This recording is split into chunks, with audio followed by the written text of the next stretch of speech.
السلام عليكم بنات، السلام عليكم حبيباتي، كديرين؟ ان شاء الله تكونوا بخير وعلى خير وبصحه جيده ان شاء الله. اليوم طليت عليكم اليوم طليت عليكم وجبت لكم واحد الوصفه خطيره. جبت لكم واحد الوصفه اللي هات اي ست نبدا لكم بالمصريه. اي ست، اي امراه كتحتاج هاد الوصفه هذه، لان كيقولوا نصف جمال المراه، وكملوا لي نتوما، نصف جمال المراه هو الشعر. هو في الحقيقه الا جينا نقولوا النص راه يمكن جمال المراه كله. المهم ما علينا. المهم حبيباتي، جبت لكم واحد الوصفه اليوم ديال الشعر اللي مجرباها ومجربينها كثير من الاخوات ومن العائله ديالي، وكنت مداومه الصراحه، وفعلا وصفه كثير ممتازه، ووصفه كثير فعاله. لان كتعرفوا حبيباتي مع هذا الجو هذا، وقت الخريف وقت الشتاء كيتساقط بزاف الشعر المراه. وراه انا حطيت في القناه ديالي قبل، حطيت بان كاينه واحد الوصفه، وحطيت لكم نصائح وشي معلومات على الشعر وتساقط الشعر وفيتامين ديال الشعر، راه حطيته لكم ديجا في القناه ديالي، وان شاء الله نخلي الرابط في المحتوى ديال هذا الفيديو هذا. اللي بغى ياخذ الفيتامين بطبيعه الحال كيبغي الجسم مكملات، لان الانسان مهما ياكل ما المكملات ديما كيلتجئ بعض الخطرات للفيتامين اللي كيساعدوا الانسان على بزاف ديال الاشياء. وهذا الفيتامين هذا كيساعد حتى البشره والشعر مع بعض، وحتى الاظافر اللي عندها مشكله في الاظافر. يعني اي فيتامين تقريبا لقيتوه للشعر كيساعد بزاف حتى للضفران. المهم ما عليناش البنات، انا جبت لكم هذه الوصفه هذه خصيصا للشعر، وصفه مجربه 100%. هي المكون الاساسي ديالها هو العظم ديال التمر او النواه ديال التمر. كما قلت لكم البنات، العظم ديال التمر، هاد العظومه ديال التمر تجمعوهم، ما ترميوهمش، يعني راه هما مفيدين البنات. فين ما كنتو كثير، احنا مقبلين على شهر رمضان ان شاء الله باذن الله، وكناكلوا بزاف التمر، مع ان التمر كثير صحي جدا. يعني حاولوا يكون في اليوميات ديالكم تاكلوه، يعني تكون محطوط فوق الطبله، الواحد ملي كيكون يتفرج ولا شي حاجه ياكل التمر. ديما الحاجه اللي كتحسوا بها مفيده وكتنساو ما تاكلوهاش، مثلا في العشيه ملي تكونوا كتفرجوا في التلفازه ولا شي حاجه حطوها فوق الطبيله، ومره كلوا منها شي شويه. المهم البنات كما قلت لكم، تجمعوا العظومه ديال التمر، تجمعوهم، ما تبقاوش ترميوهم، راه كثير ممتازين.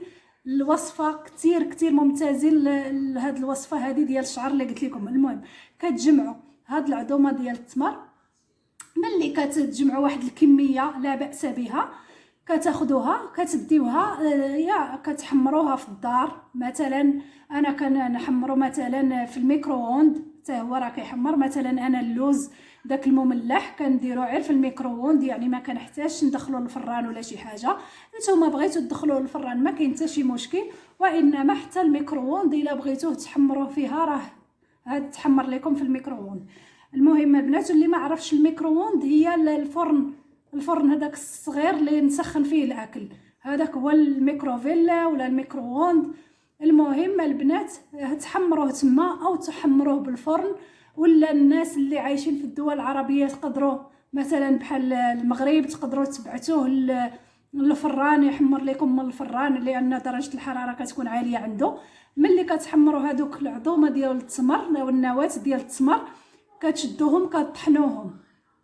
اللي عندها الماكينه ديال الطحانه الكهربائيه ديال القهوه، الطحانه الكهربائيه ديال القهوه، لانه هو العظم تاع التمر جدا قاصح صلب، زد جدا صلب. يعني كتحتاجوا الماكينه عندكم تستعملوا اي طحانه كهربائيه تخربوها ولا تخسروها، لان هذا النواه ديال التمر جدا قاصح، يعني صلب جدا. يعني كيحتاج الماكينه ديال الكافي القهوه، ولا تاخذوها للعطار زي مثلا احنا عندنا بالمغرب العطارين او الدول العربيه، في عطارين عندهم مكانات كبيره لطحن العطريه، يعني كتعطي ليه داك التمر، النواه ديال التمر اللي ديجا انت حمرتيه، كتعطيه للشخص يديروا لك في يطحنوا، وبعدين كتحصلي على هذا المسحوق ديالو. من بعد ما كتحصلي على هذا المسحوق ديال نواه التمر او عظم التمر، كتاخديه تخلطيه بالزيوت. مثلا احنا كنهضروا على الشعر، اي زيت يعني كتير مفيد للشعر هو زيت الخروع، غني عن التعريف، لان بالنسبه لتساقط الشعر والانبات الشعر هو زيت الخروع.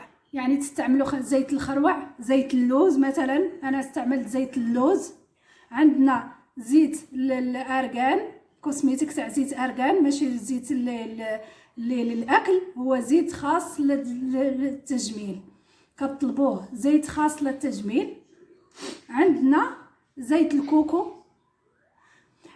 والمهم اي زيوت متوفر عندكم، زيت الزيتون ما تنساوش، زيت الزيتون راه جدا جدا مفيد ورائع لهذه وصفات البشره، وصفات الشعر، وصفات كتير.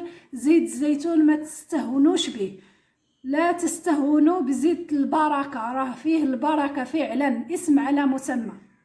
كما قلت لكم احباباتي بان زيت البركه هو زيت انه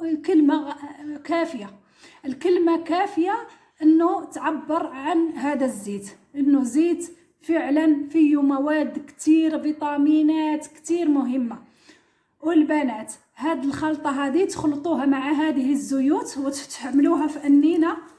حاولوا انه القرعه ولا الانينه اللي هتحطوا فيها هاد الزيت يا تكون مغلفه ولا لونها داكن، من الاحسن على من الاضاءه.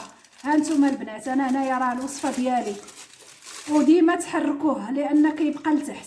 ديما ملي تبغيو تشقوا به روسكم ديروا تعملوه للشعر، تحركوه، لان دائما هذا المسحوق نواه التمر دائما بينزل وبيبقى الزيت فوق.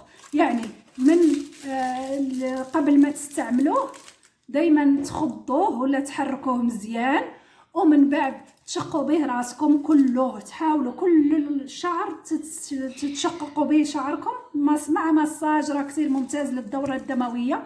غتشقوا به داك الشعر ديالكم كله وتخليهم من مده 2 ل 6 ساعات مثلا. انا مستعده اتحمم، ما عنديش مشكله انه يضل هذا الخليط نخليه في شعري، ولا ثاني يوم هذا كمان مش مشكله. بس حاولوا انه تعملوا مثلا الصبح بعد 3 ساعات 4 ساعات انه تغسلوا شعركم من هذا الخليط. المهم كما قلت لكم البنات، راه هاد نواه التمر فعلا مجربه، ما تحتاجوش يعني ما تبخلوش وديروا هاد الوصفه هذه. راه كنجيب لكم في القناه ديالي غير الوصفات اللي متاكده منها ومجرباها 100%.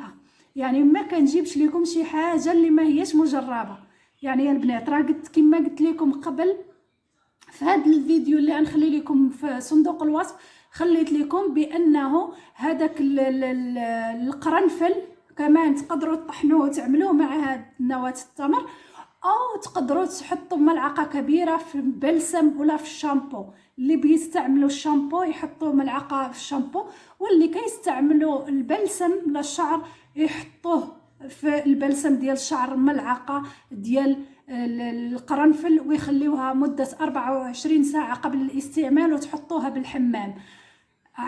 ملي هديروا هذيك البلسم لشعركم وتخليوه مثلا تغسلوا شعركم وتعملوا هذاك البلسم وتخليوه لا تخلصوا حمامكم، بيكون هذاك القرنفل كمان استفادت هذا الشعر ولا جلدة الشعر استفادوا من هذه المواد والفيتامينات اللي بالقرنفل. البنات راه عندنا اشياء وحنا كنقلبوا على المنتوجات ديال اللي فيها الكيماويات وفيها الحاجه اللي كتضر البشره ديالنا وكتضر الشعر وكتضر شحال من حاجه، وحنا كنلتجئوا. المهم فلانه الممثله الكبيره كتستعملها ولا فلان علان كيستعملها. البنات راه كل هاد المكونات اللي كنقول لكم راه جد مجربه وجد مفيده، فيها فيتامينات، فيها كتير اشياء، بروتينات، فيها كتير اشياء اللي كتفيدكم وتفيد البشره ديالكم. بلا ما نطول عليكم، على ما اظن الوصفه راه وضحتها وباينه. حاولوا تجربوا هاد الوصفه كما قلت لكم.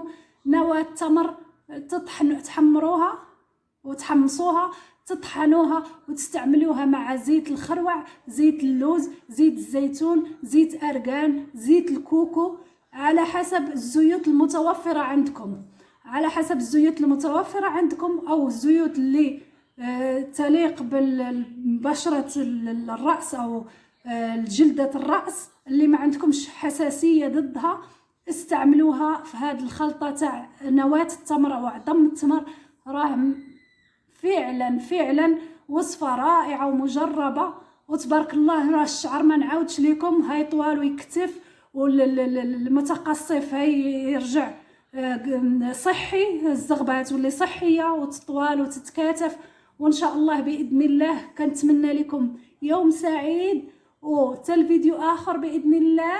ما تنسوش اللايك، التعليق، واللي جداد معنا ما تشتركوا معنا في القناه. ان شاء الله تفيدوا وتستفيدوا، ان شاء الله فيدوا اصحابكم، احبابكم، اصدقائكم بهذه الوصفات اللي فعلا مجربه. وكنتمنى لكم تجربوها وما تبخلوش على راسكم بهذه الوصفات هذه. حبابي كنبغيكم بزاف. يلا مع السلامه، حتى الفيديو اخر باستفاده اخرى ان شاء الله. السلام عليكم ورحمه الله تعالى وبركاته.